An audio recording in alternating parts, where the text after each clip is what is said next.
অবশেষে জাতীয় বিশ্ববিদ্যালয়ে অনার্স ভর্তি পরীক্ষা 2026 সালে শিক্ষার্থীদের রিলিজশিপের তারিখ ঘোষণা করেছে জাতীয় বিশ্ববিদ্যালয়। তো যারা প্রথম এবং দ্বিতীয় মেধা তালিকায় চান্স পাওনি তাদের হাতে মাত্র ওখানে একটাই সুযোগ আছে, রিলিজশিপে ভর্তি হওয়া। তো রিলিজশিপেও যদি তোমরা কলেজে চান্স না পাও তাহলে তোমাদের অনার্স করার আশা ছেড়ে দাও, কারণ প্রথম মেধা তালিকা এবং দ্বিতীয় মেধা তালিকায় চান্স না পাওয়ার পরে জাতীয় বিশ্ববিদ্যালয় থেকে রিলিজশিপের মাধ্যমে কলেজে ভর্তি হওয়া যায়। 5টা কলেজ চয়েস করে, এর মধ্যে যদি সিট খালি থাকে তুমি কাঙ্ক্ষিত কলেজে চান্স পেতে পারো।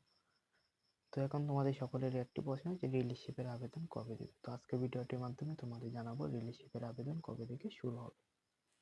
তো এর জন্য জাতীয় বিশ্ববিদ্যালয় ওয়েবসাইটে ঢুকে পড়লাম। ওয়েবসাইটে ঢুকে আমরা এখানে গেলাম। তো এখানে যাওয়ার পর তোমরা দেখতে পারছো এখানে দ্বিতীয় মেধা তালিকায় যে রেজাল্টটা প্রকাশ করা হয়েছিল এবং কিভাবে ভর্তি কত তারিখ থেকে শুরু হবে এখানে সকল কিছু দেওয়া আছে। তো আমরা জানবো রিলিজশিপের ভর্তির তারিখ। তো এখানে বলা হয়েছে যে যারা দ্বিতীয় মেধা তালিকায় চান্স পেয়েছে তাদেরা 3 তারিখ 6 মাস মানে 3 জুন থেকে 11 জুন পর্যন্ত তারা কি হতে পারবে, ভর্তি হতে পারবে। ভর্তি বহাল থাকবে এবং তারপর 3 তারিখ থেকে 4 তারিখ থেকে 13 তারিখ পর্যন্ত তারা তাদের কলেজে তাদের ভর্তির ফি জমা দিবে। তো একদম আমরা শেষের দিকে তো যাই, তাহলে আমরা এখানে দেখতে পাচ্ছি 15 জুন থেকে 21 জুন 2026 সাল পর্যন্ত এখানে বলা হয়েছে যে দ্বিতীয় মেধা তালিকায় ভর্তিকৃত শিক্ষার্থীদের জাতীয় বিশ্ববিদ্যালয় নির্ধারিত রেজিস্ট্রেশন ফি সোনালী ব্যাংক শাখায় জমা দেওয়ার তারিখ।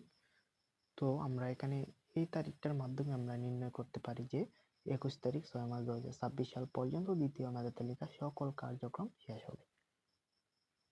তো প্রথম মেধা তালিকা এবং দ্বিতীয় মেধা তালিকার সকল কার্যক্রম 21 তারিখ 6 মাস 2026 সালে যদি শেষ হয়, তাহলে তোমরা একটা কথা মাথায় রাখবা, যে সকল কার্যক্রম 21 তারিখ শেষ হয় জুনের, তাহলে 22, 23, 24 মানে সকল কার্যক্রম শেষ হওয়ার পরে 2-3 দিন পরে রিলিজশিপের আবেদনটা জাতীয় বিশ্ববিদ্যালয় ওয়েবসাইটে তোমরা পাবা। তোমরা ধরে রাখো 21 তারিখের পরে 25 তারিখের ভিতরে তোমরা জাতীয় বিশ্ববিদ্যালয়ের রিলিজশিপের আবেদন শুরু হয়ে যাবে। তো এই ছিল আজকের ভিডিও। সবার ভিডিওটি কেমন লাগলো অবশ্যই কমেন্ট করে জানাবো। সবাই চ্যানেলটা